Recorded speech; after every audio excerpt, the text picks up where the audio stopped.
Hi, this is Dana with the Hype Agency, and I wanted to put a quick video together on a topic that seems to be coming up a lot this week. Quite literally, just got off another phone call with a client where it came up again. So, um, you know, it's the question is whether or not brand ambassadors and event staff should be classified as W-2 employees or 1099 contractors out in the field. I think it's coming up a lot this week as we start to budget out for this year and figure out what the costs are going to be to have live events again and have brand ambassadors out representing your brands. This is a topic that's afflicted our industry for a long time now and is one of the reasons that the Hype Agency had switched over our model to a W-2 model back in 2015. The gray area became very black and white for us based on what the IRS has out there as a definition between the two. So I just feel every business should understand the difference between the two classifications. I did pull some information from some old articles that we've discussed in the past, as well as what the IRS has put out there. If the IRS believes that a company has intentionally misclassified workers, the company may face criminal and civil penalties as well as other potential insurance risks. And, we know that going into it, independent contractors can be the less expensive route up front, but you know the old saying, you get what you pay for. There are a lot of potential risks and costs involved if they are misclassified. So the question remains, should brand ambassadors be classified as W-2 employees or 1099 contractors? The simple answer comes down to how much control you have over a worker's schedule, payment, or other aspects of their job. And I'll get to that shortly. But the short answer is yes, and intentionally misclassifying, it can hurt both parties. Independent contractors may be at higher risk of tax audits and penalties. In addition, they are ineligible for any newly federally funded paid sick leave during the coronavirus crisis. As the client, you have less control over their work, and you don't have the protection of the agency provided workers' comp. So if a 1099 worker gets injured on the job, they could hold the business responsible.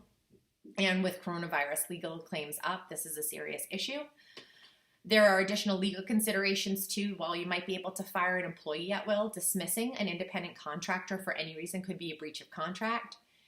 Organizations hiring 1099 contracts illegally could be held responsible paying back taxes and interest on employees' wages, as well as FICA and unemployment taxes. So why isn't a brand ambassador a W-2 employee and not a 1099 contractor? According to the IRS, here's why.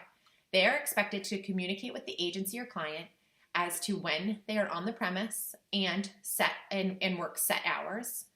They perform services that can be controlled by an employer or a client and be carried out in a certain order, such as being told to say certain talking points or hand out premium items, work a photo opportunity, all of those things. They are required to submit reports. They are on site at a venue and event location. They're paid hourly, weekly, or monthly rather than on a project basis. To be classified as a true 1099 contractor, a worker must have complete autonomy. So here, if you have notebooks and you want to write down some stuff, these are the items that the IRS defines as having complete autonomy, which would allow you to have them as an independent contractor. The worker is not required to set a schedule. So this would certainly not work in most promotional cases when we're asking them to be on site at a certain time for a certain amount of time, so 9 a.m. to 3 p.m. or whatever, when an event is actually happening. The worker performs tasks in any order they wish. They can decide how they get the work done. So you would not be able to provide with them with specific training manuals, specific guidelines, any of those types of things. The worker is not required to leave any written or oral reports.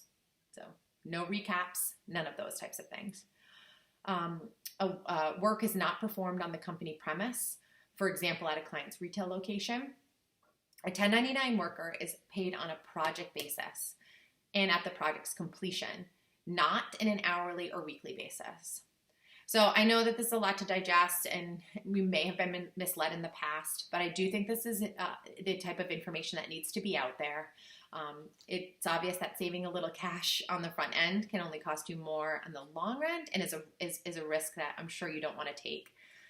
If you have any questions or want to discuss this even further, please reach out to me. And I hope this clarified some questions or some gray areas that you might have had. Thanks. Talk to you then. Bye.